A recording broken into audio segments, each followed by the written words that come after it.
وأحسن منك لم تر قط عيني وأجمل منك لم تلد النساء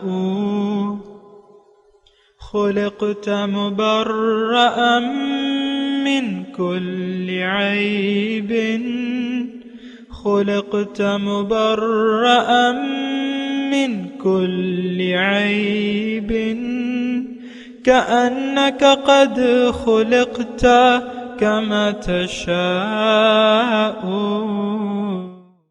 كتاب أنزلناه إليك مبارك ليدبروا آياته وليتذكر أولو الألباب. یہ کتاب برکت والی ہے جسے ہم نے آپ کی طرف نازل فرمایا ہے تاکہ دانش مند لوگ اس کی آیتوں میں غور و فکر کریں اور نصیحت حاصل کریں. اللہم صلی علی سیدنا محمد وعلی آل سیدنا محمد بعدد کل ذرۃ مئۃ الف الف مرۃ. سامعین و ناظرین اکرام، السلام علیکم ورحمۃ اللہ وبرکاتہ. سامعین اکرام، سورہ الزمر آیت نمبر 71. آج کا موضوع حقیقت میں کافر اور مشرک کون لوگ ہیں. اس کے ساتھ سامعین اکرام آج کے سبق کا آغاز کرتے ہیں. سب سے پہلے گزشتہ سبق کا اعادہ ہوگا. وَأَشْرَقَتِ الْأَرْضُ بِنُورِ رَبِّهَا وَوُضِعَ الْكِتَابُ وَجِيءَ بِالنَّبِيِّينَ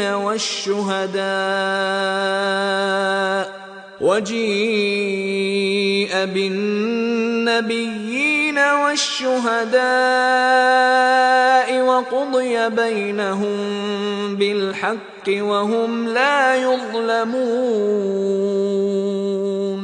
اور زمین محشر اپنے رب کے نور سے چمک اٹھے گی اور ہر ایک کے اعمال کی کتاب رکھ دی جائے گی اور انبیاء کو اور گواہوں کو لایا جائے گا اور لوگوں کے درمیان حق و انصاف کے ساتھ فیصلہ کر دیا جائے گا اور ان پر کوئی ظلم نہیں کیا جائے گا. وَوُفِّيَتْ كُلُّ نَفْسٍ مَا عَمِلَتْ وَهُوَ أَعْلَمُ بِمَا يَفْعَلُونَ. اور ہر شخص کو اس کے اعمال کا پورا بدلہ دیا جائے گا اور وہ خوب جانتا ہے جو کچھ وہ کرتے ہیں. سامعین کرام، سورہ زمر آیت نمبر 71. وَسِيقَ الَّذِينَ كَفَرُوا إِلَى جَهَنَّمَ زُمَرًا. اور کافروں کو جہنم کی طرف ہانکا جائے گا ٹولی ٹولی. حتیٰ اذا جاؤہا، یہاں تک کہ وہ جہنم کے پاس پہنچیں گے. فتحت ابوابہا، تو دروازے اس کے کھول دیے جائیں گے. وقال لہم خزنتہا، ان کے داروغہ پوچھیں گے ان سے الم یأتکم رسل منکم، کیا نہیں آئے تھے تمہارے پاس رسول تم ہی میں سے، یتلون علیکم آیات ربکم، جو تلاوت کرتے تھے تم پر تمہارے رب کے احکامات. وَيُنذِرُونَكُمْ لِقَاءَ يَوْمِكُمْ هَذَا، اور کیا انہوں نے تمہیں اس دن کی ملاقات سے نہیں ڈرایا تھا. قالوا بلا، کہیں گے ہاں آئے تھے. ولیکن حقت کلمۃ العذاب علی الکافرین، لیکن ثابت ہو گئی بات کافروں پہ. بہرحال یہ ابھی پڑھتے ہیں سامعین اکرام. تھوڑا سا مضمون ذہن میں رکھیں اور صورت اپنے اختتام کی طرف بڑھ رہی ہے. مرکزی مضامین ہیں، ایک نتیجہ ہے، ایک خلاصہ ہے سامعین اکرام. اور گزشتہ سبق سے یعنی کافی دور سے یہ مضمون چلا آ رہا ہے شرک کے بارے میں اور اللہ تعالیٰ کی قدر ناقدری کے بارے میں، اور پھر اللہ تعالیٰ کی قدرت کے بارے میں، اور پھر روز قیامت کے جو حال ہوگا. وَأَشْرَقَتِ الْأَرْضُ بِنُورِ رَبِّهَا. سامعین کرام، آج جو ہے سورت کا بنیادی مضمون اگر آپ دیکھیں تو کیا ہے؟ فَعْبُدِ اللَّهَ مُخْلِصًا لَهُ الدِّينَ، اللہ کی بندگی اختیار کر لو، دین اس کے لیے خالص کر لو۔ آج کا جو سبق ہے سامعین کرام، یہ وَسِيقَ الَّذِينَ كَفَرُوا إِلَى جَهَنَّمَ زُمَرًا، گروہ در گروہ کافروں کو ہانکا جائے گا۔ ایک تو یہ بات ہے، سیقہ سے سیقہ مطلب ہانکا جائے گا، کافروں کو ہانکا جائے گا جہنم کی طرف۔ جیسے کہ ایک بڑا ریوڑ ہوتا ہے بھینسوں کا، میں آپ کو مثال بتا رہا ہوں، اور اس کو جو ہے ہانکایا جاتا ہے اپنی منزل کی طرف۔ تو ایک تو اس میں سامعین کرام دو تین، یہ بڑی اہم آیت ہے، اس میں دو تین مباحث ہیں۔ ایک تو یہ ہے کہ کافروں کا حال اللہ تعالیٰ بیان کر رہا ہے کہ روز قیامت کافروں کو جہنم کی طرف کس طریقے سے لے جایا جائے گا، ایک یہ ہے اس میں مضمون۔ دوسرے یہ ہے کہ انسان کی نجات جو ہے، نجات کے لیے رب نے کیا انتظام کیا ہے، اور کافروں کا انجام کیا ہے۔ یہاں کافروں کے لفظ استعمال ہوئے ہیں، اور دیکھیں سامعین کرام، اصل یہ آپ کو نوٹ کر لینی چاہیے، اصلی بات جو ہے وہ عقیدے کی ہے۔ یہ ہمارا اسلامی یعنی ہم اگر مسلمان بنتے ہیں تو ایک خاص عقیدے کی وجہ سے، اور وہ عقیدہ قولی نہیں بلکہ عملی اور یقینی طور پہ اگر ہم وہ عقیدہ اپنا لیں تو پھر جو ہے اسلام کے تقاضے جو ہیں وہ شروع ہو جاتے ہیں۔ میں آپ سے خاص طور پہ یہ بات کر رہا ہوں کہ یہ کافروں کی ہم مطلب سمجھ لیں، کافر کون ہیں، کافر لوگ کون ہیں۔ یہاں دیکھیں اس کے بعد جو ہے جو تذکرہ ہو رہا ہے اس کا متضاد جو گروہ ہے وہ متقیوں کا ہے۔ وَسِيقَ الَّذِينَ اتَّقَوْا رَبَّهُمْ إِلَى الْجَنَّةِ زُمَرًا، تو دیکھیں یہ ایک دوسرے کا تضاد ہے، کفر اور متقی لوگ، کافر لوگ اور متقی لوگ۔ اب دیکھیں یہاں سیق الذین آمنوا نہیں بیان ہوا ہے، اگر آپ غور کریں نا آیت نمبر 73 میں وسیق الذین آمنوا،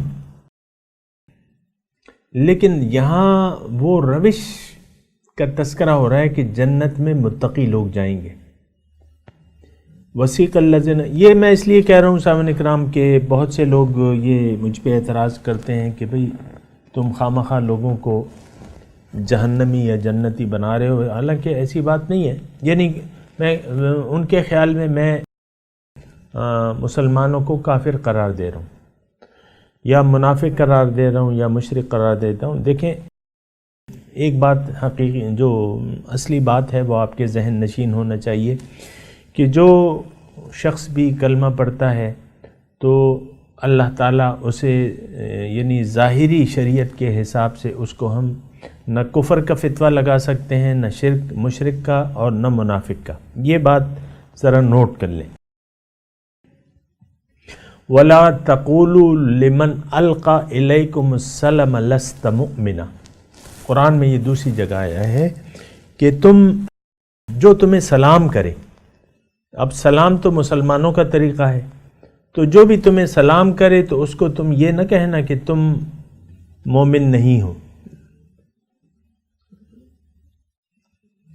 وَلَا تَقُولُوا لِمَنْ أَلْقَى إِلَيْكُمُ السَّلَامَ لَسْتَ مُؤْمِنًا، کہ تم مومن نہیں ہو۔ تو ایک بات جو ہے بالکل واضح ہو جانی چاہیے، میں اپنے لیے خود بھی یہ کہہ رہا ہوں، آپ کے لیے بھی کہہ رہا ہوں کہ کسی شخص پہ آپ کفر اور نفاق اور مشرک کا فتویٰ نہیں لگا سکتے۔ جو کلمہ گو مومن ہیں وہ تو ہیں، وہ مومن ہیں ظاہری حساب سے، ظاہری قانون کے حساب سے دنیا میں، لیکن ایک قانون جو ہے وہ حقیقی ہے اور وہ آخرت کا ہے۔ تو اگر ہم قرآن کا مطالعہ کریں تو بہت سی جگہ لوگوں نے اللہ تعالیٰ نے مومنوں کو باوجود ایمان کے مشرکانہ صفات کا بھی ان میں تذکرہ کیا ہے، جیسے کہ اللہ تعالیٰ فرماتے ہیں کہ وَمَا يُؤْمِنُ أَكْثَرُهُمْ بِاللَّهِ إِلَّا وَهُمْ مُشْرِكُونَ، بہت سے ایمان والے جو ہیں وہ ایمان کے ساتھ ساتھ جو ہے وہ شرک بھی کرتے ہیں، مشرک ہیں وہ۔ تو اسی طرح دیکھیں اللہ تعالیٰ نے یا ایھا الذین آمنوا آمنوا باللہ ورسولہ کہ اے ایمان والو صحیح ایمان لے آؤ اللہ پہ۔ پھر دوسری جگہ ہے کہ سورہ بقرہ میں کہ وَمِنَ النَّاسِ مَن يَقُولُ آمَنَّا بِاللَّهِ وَبِالْيَوْمِ الْآخِرِ وَمَا هُم بِمُؤْمِنِينَ، لوگوں میں سے ایسے ہیں جو کہتے ہیں زبان سے کہ ہم ایمان لائے اللہ پہ اور یوم آخرت پہ، لیکن یہ مومن نہیں ہیں۔ وَمَا هُم بِمُؤْمِنِينَ يُخَادِعُونَ اللَّهَ وَالَّذِينَ آمَنُوا وَمَا يَخْدَعُونَ إِلَّا أَنفُسَهُم وَمَا يَشْعُرُونَ، دھوکہ دینے کی کوشش کریں اللہ کو اور ایمان والوں کو، لیکن یہ دھوکہ نہیں دے سکتے اپنے آپ کو، اپنے آپ کو دھوکہ دے رہے۔ تو یہ تو ہوئی یہ بات کہ کسی پہ آپ شرک کا فتویٰ بظاہر نہیں لگا سکتے اور نہ اس کی اجازت ہے۔ ایک اس سلسلے میں ایک مشہور واقعہ ہے سامعین کرام، حضرت اسامہ بن زید کا واقعہ ہے کہ ایک جنگ کے موقع پہ انہوں نے مخالف جو ان پہ مخالف تھا، مشرک تھا، کافر تھا، اور جب ان کا دو بدو مقابلہ ہوا تو حضرت اسامہ نے وہ مشرک کو گرا لیا زمین پہ اور اس کی گردن مارنے لگے۔ تو اب اس وقت اس نے کلمہ پڑھ دیا، انہوں نے پھر بھی اس کو قتل کر دیا۔ یہ معاملہ پھر گیا دربار نبوی میں حضور صلی اللہ علیہ وسلم کے پاس کہ حضور صلی اللہ علیہ وسلم نے حضرت اسامہ کو طلب کیا کہ بھئی یہ کیا معاملہ تھا، ایک شخص نے کلمہ پڑھا اور تم نے اس کو قتل کر دیا۔ تو انہوں نے سارا وہ پس منظر بیان کیا کہ حضور میری اور اس کی جنگ تھی، میں نے اس کو زمین پہ لٹا دیا، پچھاڑ دیا، اور جب گردن کاٹنے لگا تو اس نے کلمہ پڑھ دیا۔ تو ظاہر ہے کہ اس نے موت کے ڈر سے کلمہ پڑھا۔ تو حضور صلی اللہ علیہ وسلم بڑے ناراض ہوئے اور 3 مرتبہ اس کو کہا کہ ہلا شققت قلبہ، ہلا شققت قلبہ، ہلا شققت قلبہ، کیا تم نے اس کے دل کو چیر کے دیکھا تھا کہ اس کی نیت کیا تھی؟ تو حضرت اسامہ بڑے اس پہ رنجیدہ خاطر ہوئے اور انہوں نے کہا کہ کاش میں آج ہی یعنی اس واقعے کے بعد مسلمان ہوتا تو میرے یہ گناہ بخش دیے جاتے۔ بہرحال یہ ایک بات جو ہے بالکل واضح رکھیں۔ اچھا، اب دوسری بات یہ ہے کہ اللہ تعالیٰ جو ہے، جہاں تک اللہ تعالیٰ کا تعلق ہے یا ہمارے ایمان کا تعلق ہے یا عقائد کا تعلق ہے، یہ بات نوٹ کر لیں کہ اسلام دراصل ایک عقیدے کا نام ہے۔ جو بھی ان عقائد سے اتفاق رکھتا ہے، زبان سے اقرار کرتا ہے اور زبان سے اقرار کرتا ہے، دل سے اس کی تصدیق کرتا ہے، وہ شخص اسلام کے روح سے جو ہے وہ مومن ہے۔ وہ تو میں نے ایک بات آپ کو بتا دی، لیکن میں آپ کو حقیقی بات بتا رہا ہوں کہ اسلام دراصل ایک عقیدے کا نام ہے، ایک نظریے کا نام ہے۔ اگر کسی شخص نے اسلام کا عقیدہ قبول کر لیا دل و جان سے، تو پھر وہ شخص جو ہے وہ مومن ہے، مسلمان ہے، مومن ہے۔ پھر تو دیکھا جائے گا کہ وہ کیا عمل کرتے ہیں۔ اور اگر ایک کافر نے، آپ مجھے بتائیں، ایک کافر نے جو غیر مسلم ہے، اس نے وہ عقیدہ تسلیم نہیں کیا اور زبان سے کلمہ پڑھ دیا، ظاہری شریعت میں تو ہم اسے مسلمان کہیں گے، لیکن حقیقی طور پہ کلمہ پڑھنے کے بعد اگر اس کے وہ جو عقائد ہیں، جو نظریات ہیں باطل پہ جو اس سے پہلے تھے، تو انہی عقائد پہ وہ کاربند رہا، انہی معبودوں کی پرستش کرتا رہا، تو پھر تو مطلب یہ کہ مسئلہ مختلف ہے۔ لیکن بہرحال میں آپ کو یہ کہہ رہا ہوں کہ اسلام اسلام جو ہے یہ ایک عقیدہ ہے، یہ ایک نظریہ ہے، یہ ایک یقین ہے۔ اور میں آپ کو یہ بھی بتاؤں کہ اس کا اسلام ہمیں کیا نظریہ پیش کرتا ہے۔ اسلام ہمیں یہ بتاتا ہے کہ تم دنیا کو اللہ تعالیٰ نے تمہارے لیے پیدا کیا ہے، تمہیں اللہ تعالیٰ نے آخرت کے لیے پیدا کیا ہے۔ حضور صلی اللہ علیہ وسلم کے الفاظ ہیں، یعنی حضور صلی اللہ علیہ وسلم کے الفاظ یہ ہیں کہ الدنیا خلقت لکم وانتم خلقتم للآخرہ، کہ دنیا تمہارے لیے اور تم آخرت کے لیے۔ اب اگر اس عقیدے پر کوئی ایمان نہیں رکھتا اور وہ کہتا ہے آخرت کے ساتھ دیکھا جائے گا اور چلو دنیا کی طرف رخ کر لیتے ہیں اور دنیا ہی کو اپنی کامیابی کا یعنی دنیا ہی کو اپنی کامیابی اصل کامیابی سمجھتے ہیں، اور باطن سے وہ شخص جو ہے اس پر ایمان نہیں لاتا، تو پھر آپ کیا کہیں گے اس شخص کے؟ دیکھیں ایک میں یعنی آہستگی سے یہ بات کر رہا ہوں، میں یہ کہہ رہا ہوں کہ اصل چیز تو عقیدہ ہے، اعمال بعد میں آتے ہیں۔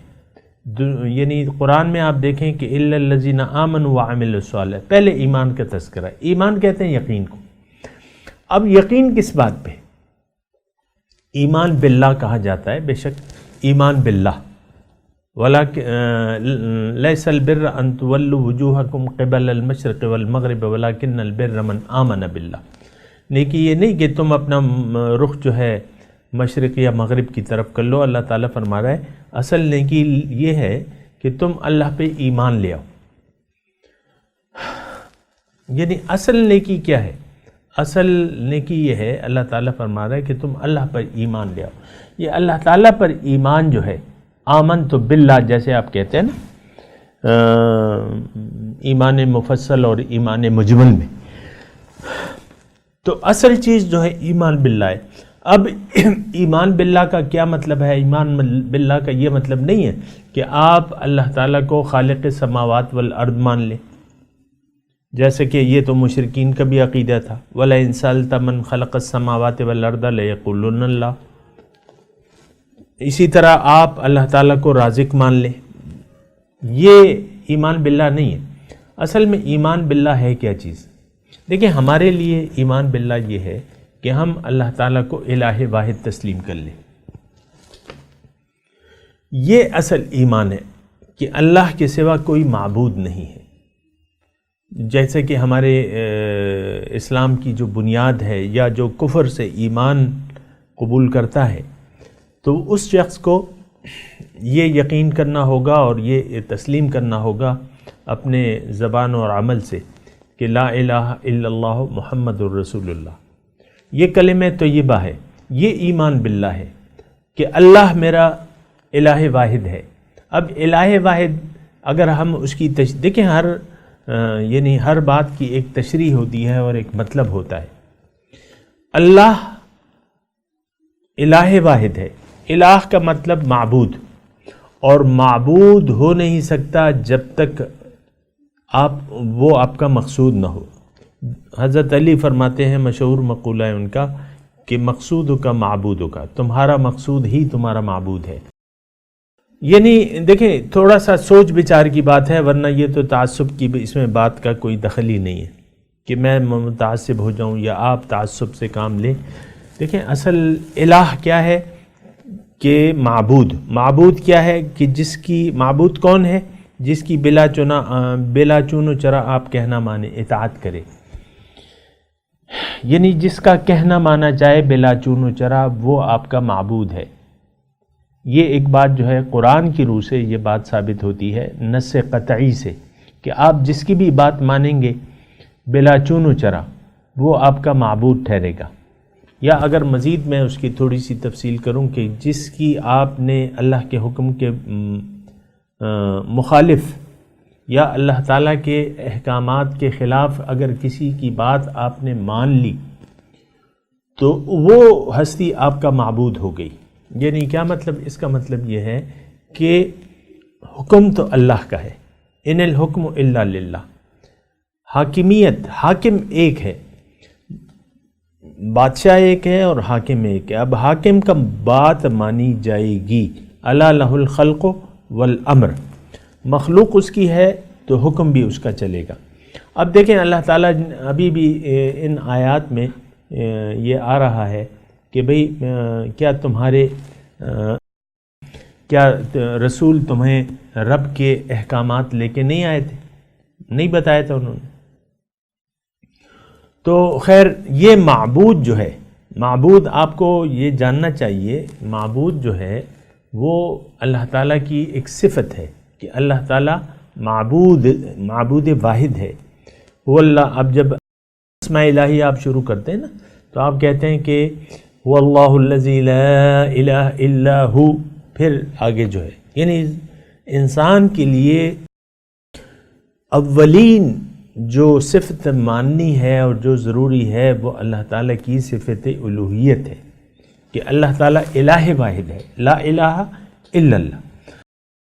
اصل میں یہ بات ہماری سمجھ میں آتی نہیں ہے، اور یعنی دین میں بہت زیادہ بگاڑ پیدا ہو گیا ہے، ہر معنی کو ہم نے محدود کر لیا ہے یا اس کے معنی ہم نے غلط لے لیے۔ میں تھوڑا سا آپ کو یعنی مختصر طور پہ بتاؤں سامعین کرام الہ کے بارے میں۔ دیکھیں یہ آخر کیوں اللہ تعالی ہمیں یہ بات ضروری قرار دیتے ہیں کہ تم اگر جنت جانا چاہتے ہو تو مجھ کو الہ واحد تسلیم کر لو اور میرے حکم کے ساتھ کسی کا حکم نہ مانو، میرے حکم کے علاوہ کسی کی اطاعت نہ کرو، کسی کا حکم نہ مانو۔ دیکھیں مختصر طور پہ میں آپ کو بتاتا ہوں، ہو سکتا ہے آج یہ کچھ نئے سننے والے ہوں اس کے، تو میں آپ کو ایک بریفلی بتاتا ہوں اس کے بارے میں۔ وہ یہ ہے، دیکھیں اللہ تعالیٰ نے ہمیں دنیا میں بھجوایا ہے، ہماری حقیقت، اصل حقیقت جو ہے وہ روح ربانی ہے، روح ربانی۔ اب روح ربانی دے کے اللہ تعالیٰ نے ہمیں یہاں بھجوایا، اور ہمارا دنیا میں بھجوانے کا مقصد صرف یہ ہے کہ ہم اللہ تعالیٰ ہمیں بلند جو درجات ہیں وہ دینا چاہتا ہے، بلند مقامات سے نوازنا چاہتا ہے، اعلیٰ ترین نعمتیں جو اللہ تعالیٰ نے ہمارے لیے تیار کر رکھی ہیں اور جو ہمیں جنت میں ملیں گی، وہ اس کے لیے ہمیں یعنی دنیا میں بھجوایا ہے کہ ہم ان نعمتوں کے لیے تیاری کریں۔ اور اللہ تعالیٰ اپنا قرب ہمیں بخشنا چاہتا ہے، قرب خداوندی ہمیں بخشنا چاہتا ہے، ہمیں چاہتا ہے کہ ہم اس کے قریب ہو جائیں، اس کی معرفت حاصل کر لیں، اس کے دیدار کے اپنے آپ کو اہل بنا لیں۔ یہ دنیا میں ہم اس لیے آئے۔ اب وہ مقصد کیسے پورا ہوگا؟ اللہ تعالیٰ نے یہ طریقہ کار، اگرچہ یہ تو بالکل ناممکن ہے، لیکن اللہ تعالیٰ نے ہمارے لیے آسان بنا دیا ہے۔ ایک دین ہے جس میں زندگی گزارنے کا طریقہ ہے، اور اس کا خلاصہ یہ ہے، اللہ تعالیٰ نے انسان کو فرمایا کہ دیکھو اگر تم میری ملاقات چاہتے ہو اور دیدار چاہتے ہو تو تم ایسا کرو، زندگی اپنی مرضی سے نہ گزارو۔ اگرچہ میں نے تمہیں ایک نفس اور ارادہ اور اختیار دے دیا ہے، لیکن تم اپنے ارادہ اور اختیار کو میری خواہش کے، میری رضا کے تابع کر لو، میری مرضی سے زندگی گزارو۔ زندگی گزارنے کا طریقہ بتانا میری ذمہ داری ہے۔ ان علینا للہدی، اگر تم نے میری ہدایات کے مطابق زندگی گزاری، فمن تبع ہدایا فلا خوف علیہم ولا هم یحزنون۔ تو اللہ تعالی دیکھیں، اب یہ صورت جو ہے بنیادی طور پہ اس صورت کا بنیادی مضمون یہ ہے، فاعبد اللہ مخلصا لہ الدین، اللہ کی بندگی کرو اور دین اس کے لیے خالص کر لو۔ دین کا میں نے آپ کو مطلب بتایا ہے کہ دین کا مطلب تمام زندگی گزارنے کا طریقہ اللہ کے لیے خالص کر لو، اللہ کے ہی مانو، اللہ کی مرضی کے۔ اب یہ دونوں قرآن اور سنت جو ہیں یہ ایک مستقل مکمل ایک طریقہ زندگی بتا رہے ہیں ہمیں۔ قرآن ہدایات ہیں اور اس پہ عمل کا طریقہ ہمیں حضور صلی اللہ علیہ وسلم نے بتایا ہے۔ اور دیکھیں یہ قرآن اور حدیث ہی ہماری کامیابی اور نجات کی واحد راستہ ہیں، اور یہ قرآن میں کیا ہے، یہ اللہ تعالیٰ کے زندگی گزارنے کے متعلق احکامات ہیں، یہ ہم اس میں پڑھ رہے ہیں سامعین کرام۔ تو اسلام ہمیں یہ بتاتا ہے کہ تم اے انسان، اگر تم اپنی نجات چاہتے ہو، اگر تم اپنی معراج چاہتے ہو تو اسلام قبول کر لو۔ اسلام کیسے قبول کریں گے کہ تم کلمہ طیبہ کے دل و جان سے قائل ہو جاؤ اور کہہ دو کہ لا الہ الا اللہ محمد الرسول اللہ، اللہ کے سوا کوئی معبود نہیں ہے، محمد صلی اللہ علیہ وسلم کے طریقے کے مطابق میں زندگی گزاروں گا۔ یہ کلمے کا مختصر ترین مطلب میں آپ کو بتا رہا ہوں سامنے کا۔ تو اللہ تعالیٰ نے ہمیں یعنی جو انسان اپنی معراج حاصل کرنا چاہتے ہیں دنیا میں، اللہ تعالیٰ نے انہیں آسان ترین طریقہ بتا دیا ہے، جس کے لیے کسی روپے پیسے اور ٹکے کی ضرورت نہیں ہے۔ آپ جو بھی ہیں آپ قرب الہی حاصل کر سکتے ہیں، بشرطے اپنی خواہشات کو وَأَنِيبُوا إِلَىٰ رَبِّكُمْ وَأَسْلِمُوا لَهُ، جیسا کہ اس صورت میں یہ آیت آئی ہے کہ اپنے رب کی طرف رجوع کر لو، اسی کو مقصود حیات بنا لو اور اس کے سامنے ماتھا ٹیک دو. اس کے سامنے ماتھا ٹیک دو یعنی زندگی اس کے احکامات کے مطابق گزارو. تو یہ جو ہے سامعین کرام تھوڑا سا نچوڑ ہے، اللہ تعالیٰ کے توفیق اور فضل کرم سے میں نے آپ کو بتا دیا. ابھی یہ تھوڑا سا میرے پاس وقت ہے لیکن میں ضرور آپ کو کہوں گا کہ جو لوگ یہاں تذکرہ ہو رہا ہے کفرو کا الفاظ آ رہے ہیں سامعین کرام، کافر. اب کافر کون ہے؟ کافر کا مطلب کیا ہے؟ انکار کرنے والا. انکار کرنے والا تھوڑا سا اگر آپ تعصب سے نکلیں اور ایک بغیر تعصب کے بات کو سمجھنے کی کوشش کریں تو کفرو کے دو معنی ہیں، ایک تو انکار کرنے والا اور حق کو چھپانے والا اور ناشکری کرنے والا. اب کفرو کا لفظ یہ ہے. اب جس نے بھی اللہ کو مقصود حیات نہ مانا اور اللہ تعالیٰ کے جو پیغام ہے رسالت کا اس سے عملاً انکار کر دیا. رسالت کی دعوت کیا ہے؟ ادعو الی اللہ، اللہ کی طرف حضور صلی اللہ علیہ وسلم آئے اور دعوت دے رہے ہیں وہ اللہ تعالیٰ کی طرف. تو جس نے اس دعوت سے انکار کر دیا، ہمیں تو افسوس کی بات یہ ہے کہ ہمیں تو حضور کی دعوت کا بھی پتہ نہیں ہے کہ حضور کی دعوت ہے کیا. حضور کی دعوت داعیا الی اللہ باذنہ وسراجا منیرا، اللہ تعالیٰ کی طرف دعوت دینے والے ہیں. اللہ مقصود ہے انسان کا اور دعوت دینے والے رسول ہیں، اس کا طریقہ بتانے والے قول و عمل سے وہ رسول کی ذات ہے. تو جو رسول کی دعوت کو قبول نہیں کرتا وہ کافر ہے. جو اپنے مقصد حیات یعنی اللہ پر ایمان نہیں لاتا دل و جان سے وہ کافر ہے، وہ مشرک ہے، وہ کافر ہے. سامعین اکرام، یہ تو میں ایسے الفاظ کہہ رہا ہوں اس میں کوئی یعنی دو رائے ہو ہی نہیں سکتی، کوئی بھی یعنی اختلاف میرے ساتھ نہیں کر سکتا. میں تو مسلمانوں کی بات نہیں کر رہا، میں نے کہا جس نے بھی اپنے مقصد حیات پر ایمان نہ لایا اللہ پہ کہ یہی میری منزل ہے، یہی میرا مقصود ہے، یہی میرا مطلوب ہے، اگر کوئی شخص ایسا نہیں مانتا تو وہ کافر ہے، وہ مشرک ہے. منافق تو جب ہوگا جب وہ ایمان لے آئے گا اور پھر ایمان کے مطابق عمل نہیں کرے گا، پھر اس کو منافق کہا جائے گا. لیکن جو بھی دیکھیں عقیدہ یہ نہیں اپناتا تو وہ پھر ایسا ہی ہے جیسا میں کہہ رہا ہوں. بہرحال یہاں رک کے میں تلاوت کرتا ہوں، میرے ساتھ دہرائیے. اعوذ باللہ من الشیطان الرجیم، بسم اللہ الرحمن الرحیم. وسیق الذین کفروا الی جہنم زمرا حتی اذا جاؤوها فتحت ابوابها وقال لهم خزنتها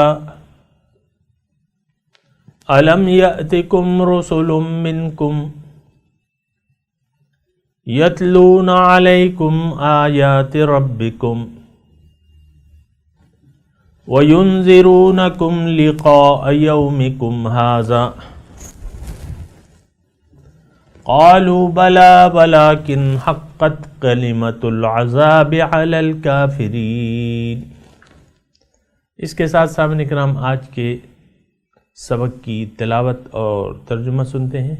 وسيق الذين كفروا إلى جهنم زمرا حتى إذا جاءوها فتحت أبوابها وقال لهم خزنتها ألم يأتكم رسل منكم يتلون عليكم آيات ربكم وينذرونكم لقاء يومكم هذا قالوا بلى ولكن حقت كلمة العذاب على الكافرين. Those who disbelieved will be driven to hell in throngs, until, when they have reached it and its gates are opened, its keepers will say to them, Did not messengers from among you come to you, reciting to you the revelations of your Lord, and warning you of the meeting of this day of yours? They will say, Yes, but the verdict of punishment is justified against the disbelievers. اس کے ساتھ ہی آج کے درس کا وقت اختتام کو پہنچا. انشاءاللہ اگلے درس میں ملاقات ہوگی. وآخر دعوانا ان الحمدللہ رب العالمین. والسلام علیکم ورحمۃ اللہ وبرکاتہ.